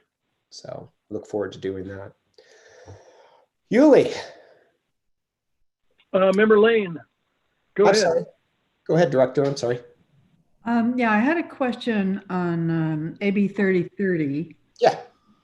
Because the idea of having access as a fundamental right, I think that's very significant, for us as a park district. And so I'm wondering if that would have any kind of impact on Fish and Wildlife and our HCP in terms of having some legislation that would support access when they prefer no access. Mm-hmm. I'm not quite sure I know how to respond to that. In conversations with other agencies that have secured grants through Department of Fish and Wildlife in hopes of providing added access, I know that has become a real challenge. So, it's my hope and the hope of many folks that if something like this were to advance, that they'd re-examine priorities around public access when they are granting funds to public agencies for habitat. To the extent that it makes sense. There are times where it simply doesn't make sense. But I think there's been a lack of creativity at the state level to take a look at ways in which to balance biodiversity and the protection of habitat with public access. I don't always see them as fundamentally incompatible. That's just my personal opinion. But the general manager might have more to say about this. So I think that's been our fundamental challenge, not just with the HCP, but even some of our great environmental partners, that they can only see their specific mission, and which is protecting plants, protecting animals, protecting wetlands. That's our priority too. But I think what I'd emphasize, Director Lane, and to the rest of the board, is that this needs to continue to be a priority for any legislation that comes forward, to make sure there's clarifying language, because the problem is, after the law is passed, the interpretation of that law isn't always clear and leaves it to that agency, who may have an inherent bias one way or the other, either too much access or not enough access. And so I think we really have to if something like this moves forward in the future, with implementation, that we have to be at the table, because when bonds are passed, they then go to the agency to write the rules for getting those grants, as Doug knows very well. And so we have to be on top of that.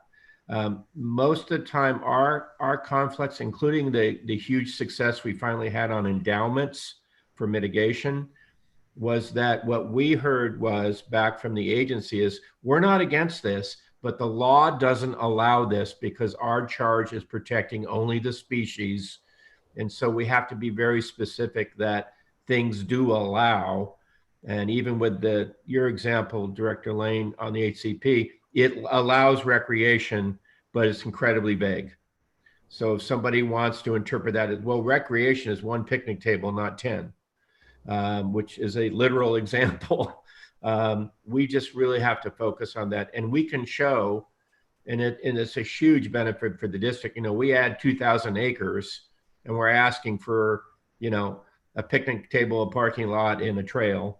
That clearly the vast majority of that property is going to be conservation preserved.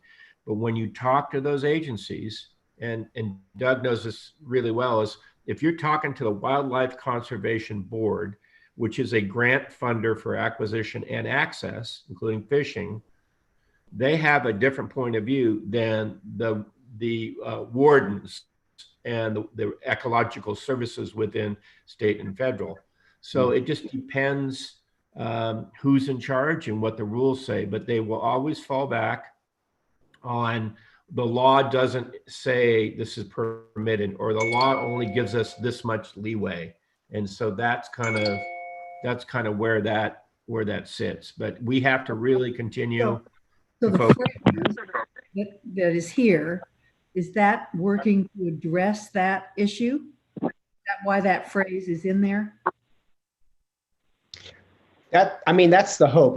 There was concern out of a host of outdoor groups as this bill was advancing, and there was a particularly boisterous group of mountain bikers in particular that wanted to make sure that this legislation didn't in some way preclude public access. And so in working with some of the outdoor groups, there was language included to make sure moving forward, and this bill stalled out, mind you, but moving forward, that that there is mention of public access, because as I noted, the 30/30 concept is in the governor's executive order, and is some language similar to this. So I think that they want to make sure preserve and protect the opportunity for access where it made sense. Okay, thank you. I think we can move on. So so this is relatively old news, just a sort of reminder in the state budget. The January budget had considerable reserves, had a bond in there. We had additional funding for state parks, for fish and wildlife. It was a terrific budget, and come March, things pivoted, and with COVID, we discovered that we had to do some revisions in California to instead of $54 billion in revisions and downsizing of the budget. So the way that was addressed was through the expenditure of nearly $20 billion in rainy day funds and reserves that we had.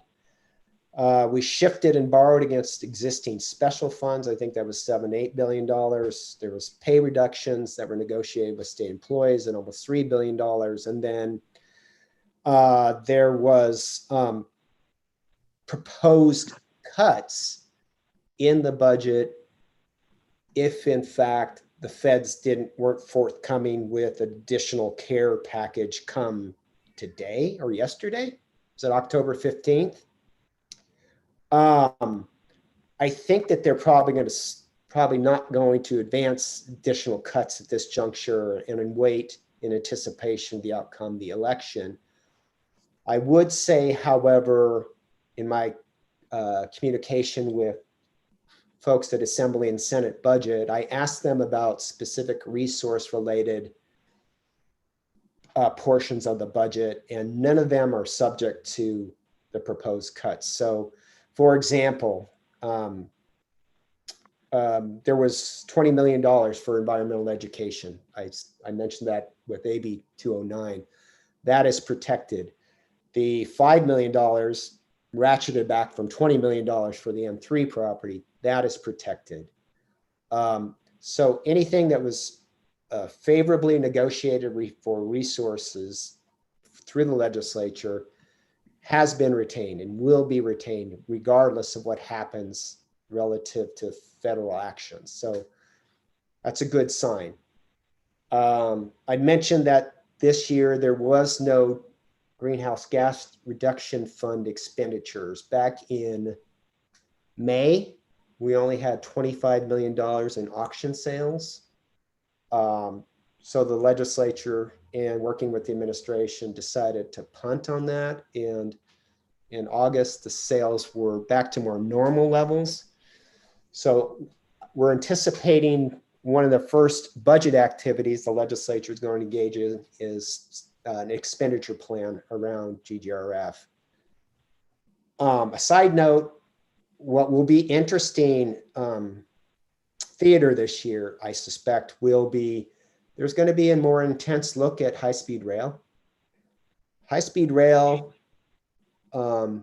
expenditures through GGRF, 20% of that funding is required to go to high-speed rail. On $1 billion a year, that's $200 million that could be spent in other purposes, natural and working lands, urban greening. So I've heard it through pretty good sources that folks might be prepared to take on high-speed rail authority and the administration if they decide they want to dig in on this particular item. So stay tuned on that. Interesting.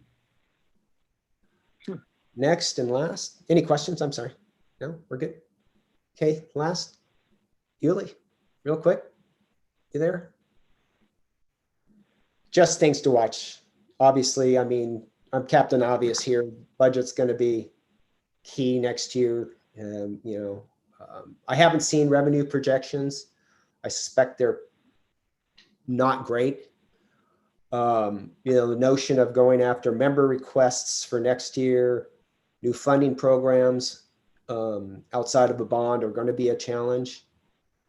Again, bonds, that's what we're going to be watching next year. And does the executive order sort of tee up and facilitate discussions around climate and resource bonds moving forward? And then segueing into on your staff report, and Eric, are you still there, or Lisa? Because I just wanted to transition from budget, which was item 2, to item 3, which is the plastics ballot measure, if that's okay by you. Yeah. Chair.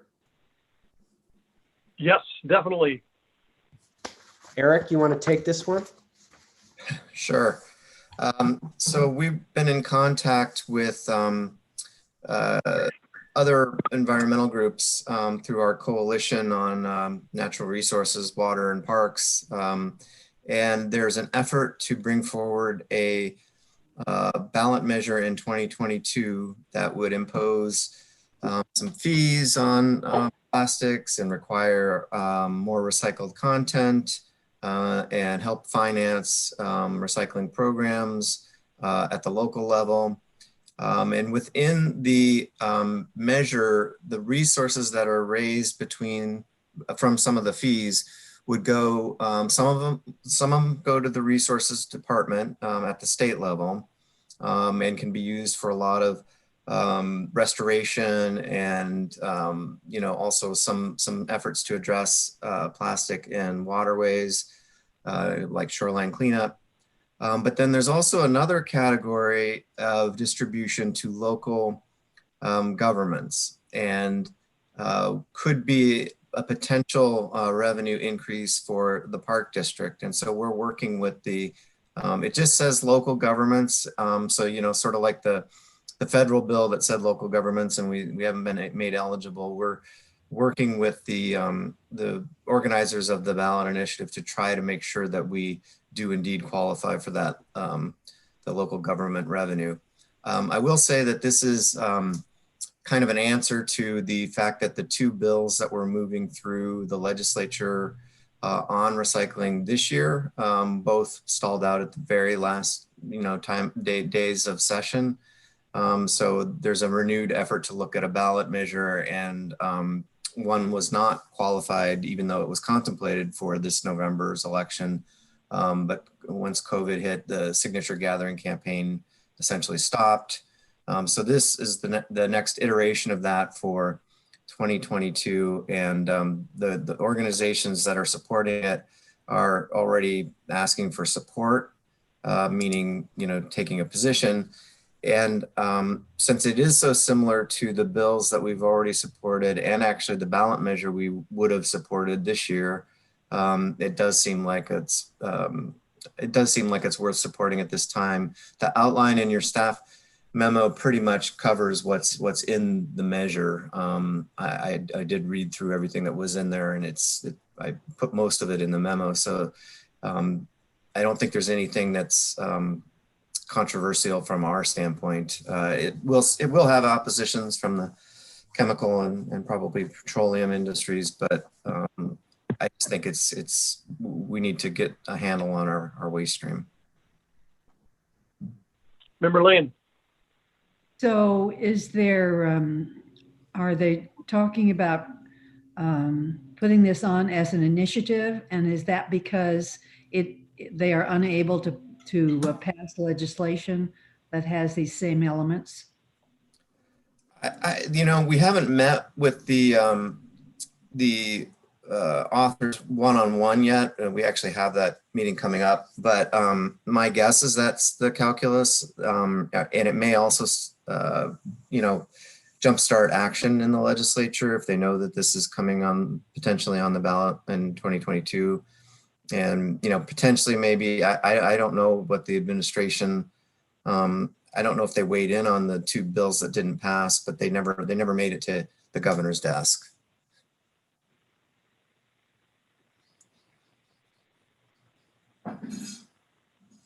Robert? So I think whether it's this vehicle or some other, the issue of the recycling related to park litter, I think board members probably have anecdotal comments about what they've seen, but the increase in litter on roadways, including park roadways, is directly related to the economics or the lack of economics for recycling.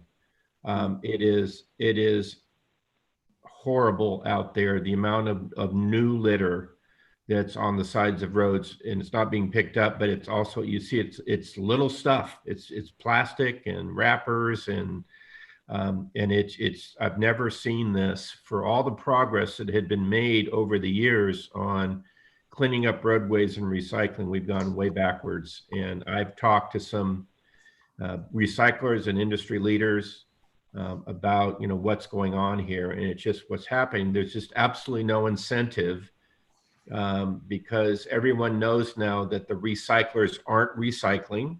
They're not being taken to other countries and dumped off anymore. And there isn't a market for it. So it's stacking up in whole warehouses full of crates stacked high to roofs of plastic. And it's just not being recycled. So this is really this should be somewhere up there on the climate change issue with the environment, that this impacts wildlife dramatically. It impacts the bay, it impacts streams. And I mentioned this, I think 6 months ago, that the direct relation between increase on road litter, including park roads, related to this crash of being able to recycle, it's really an important issue.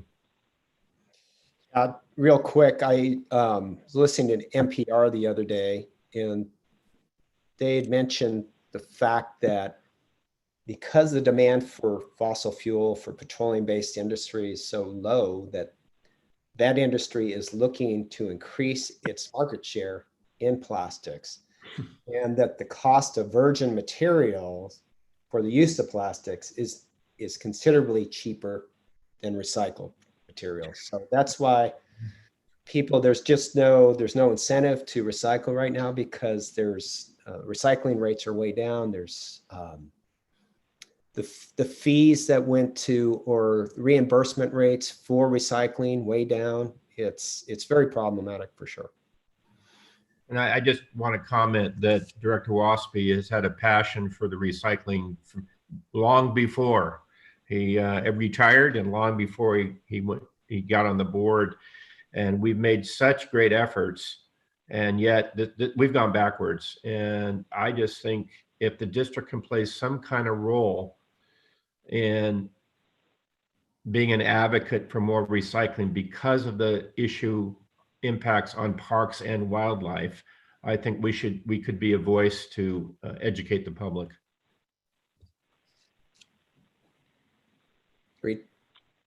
Agreed, for sure.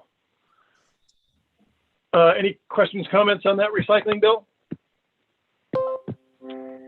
Hearing none, I obviously will be backing it to the hilt. I think it's well needed, and as General Manager Doyle said, the garbage is amazing, and some of these plastics, even if you tried, you couldn't do it. I find it anecdotally in my hikes in Lake Chabot, it seems like if you can't gather in places and you can only get takeout,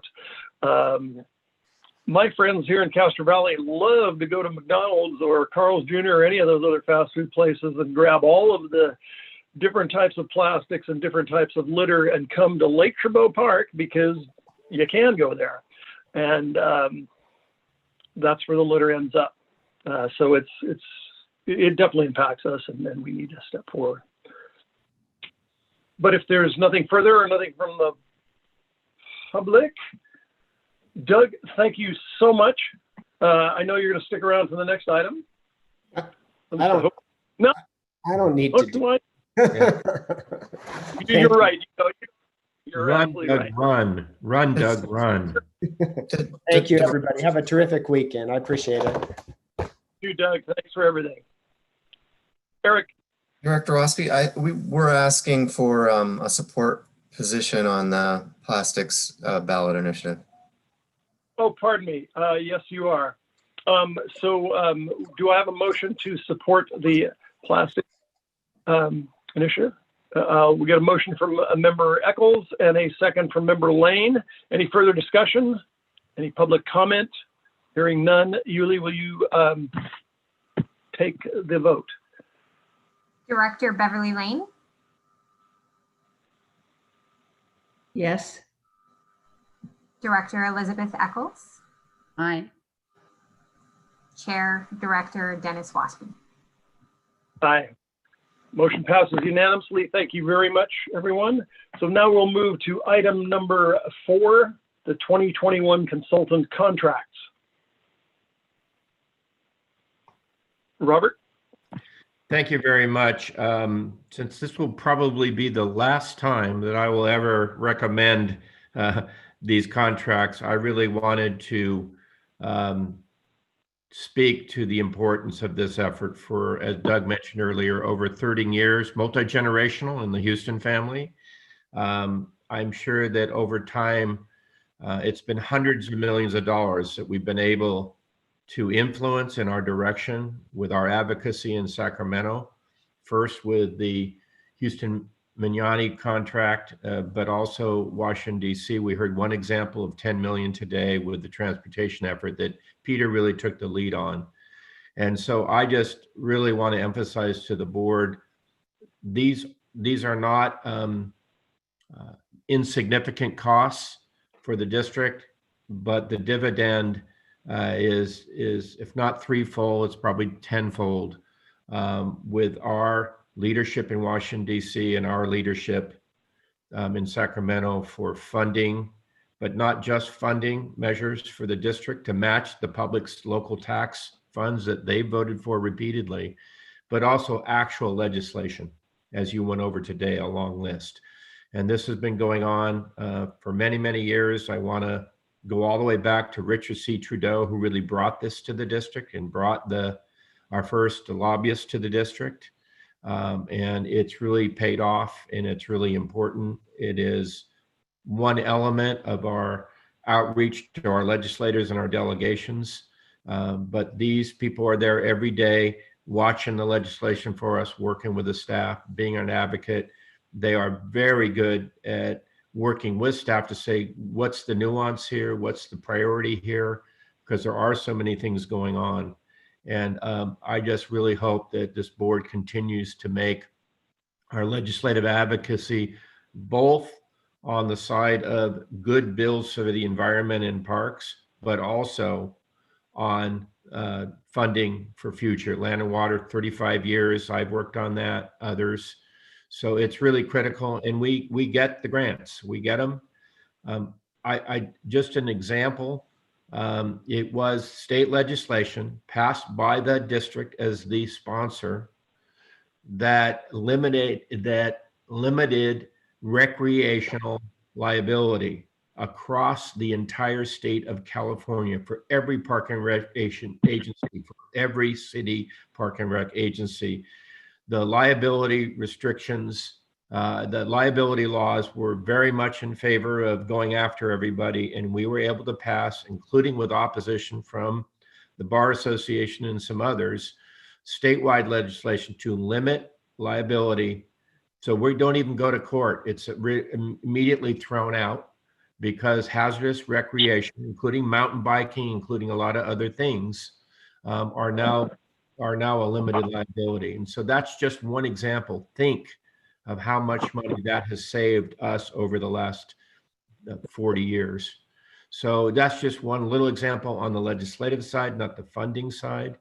But this district has been a leader nationally and across the state, working to coordinate other park departments through our advocacy. And I just really honored to recommend both of these today, and just rather emotional about saying how important it has been to our reputation as a leader and to our bank account to protect our own tax dollars, including 4 threats from clawbacks in the legislature on our tax base, the biggest one in 1992, but repeated, and we're probably headed in that direction again.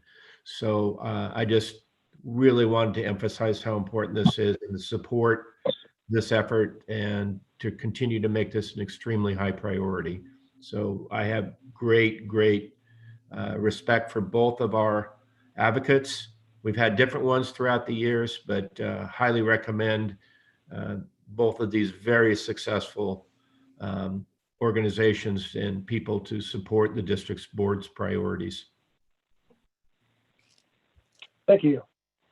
Eric, did you have anything to add? Yeah, I mean, I don't have a lot to add because Bob really put it very well.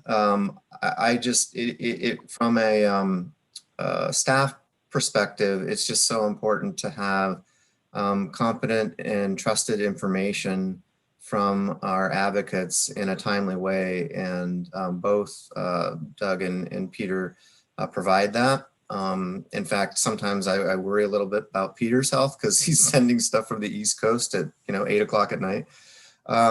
So yeah, no, they're great people to work with, and we're really going to need them probably now more than ever, because at the state level, it's going to be defense, and at the federal level, it's likely going to be offense in terms of trying to get some of the stimulus money. And that is actually why we brought Peter on to begin with, is former Director Sutter really was hoping to get some of that stimulus money, and we ended up getting the Tiger grant. So yes, no, I concur with the general manager and would highly recommend support. I realized we didn't put that on the memo, but that was the intent. All right, any comments from board members? Member Lane? Yes, so what we have in the contract is we have a maximum amount, which is a monthly maximum, right? And so Eric, you manage this? With a great deal of help, but yes. Okay. Meaning assistance administratively. Okay, so do we consistently pay the maximum, or how does that work? I apologize, Beverly. I misunderstood the question. This is a retainer, so it's a monthly amount of money every month. I mean, flat fee every month. It doesn't say maximum? It can't go higher. Yeah, I guess that's confusing the way that's worded. It is supposed to be a flat fee of the figures that are in the memo each month, and then an annual CPI for the following year. Okay. And Director Lang, we have from time to time supplemented one or the other if you had a very, like, I'm not sure if I recall we did that for Tiger, but there have been times, or a major bond, where they have gone over that time, and we have come back to the board to be able to supplement that because of a very special circumstance. But these are the standard contracts on a monthly basis. Okay, so you need to address the max description there. Yeah, point taken. Thank you. Any other questions, comments? My only comment would be I find these guys incredibly valuable, and I agree with the general manager and Eric. I think the return on investment is incredible, and they are very trusted advocates for the Park District. Do we have any? Well, we don't have a motion yet. Do we have a motion to approve these contracts? We have a motion from Member Lane. Second. And a second from Member Eccles. Any comment, discussion? Hearing none, Yuli, will you please take the vote? Yes. Director Beverly Lane, Aye. Director Elizabeth Eccles, Aye. Chair Director Dennis Waspie. Aye. Motion passes unanimously. Thank you. We'll now move to articles and other media. Our packet contains lots of articles. And Member Eccles, are you signaling?